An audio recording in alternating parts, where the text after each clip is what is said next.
আমাদের করস জাতের ষাঁড় গরু, আমাদের দুটা করস জাতের ষাঁড় গরু আছে।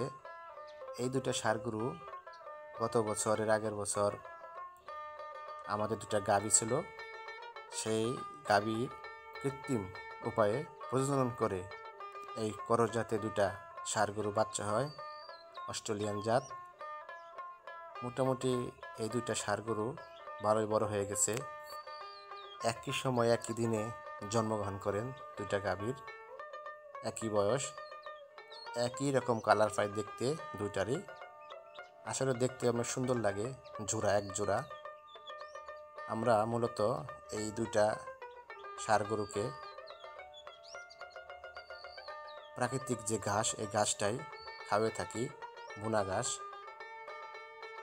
আর এর বিকল্প পুরা বসি খোল মাঝে মাঝে দেওয়া হয়, বেশিরভাগ ঘাসই খাওয়ানো হয়ে থাকে। প্রচণ্ড রোদের মাঝে দুইটা ষাঁড় গরু এই তাল গাছের নিচে আসে দাঁড়িয়ে গেছে সাহার মাঝে, ঠিক দুপুরবেলা। প্রচণ্ড রোদ দেখেন।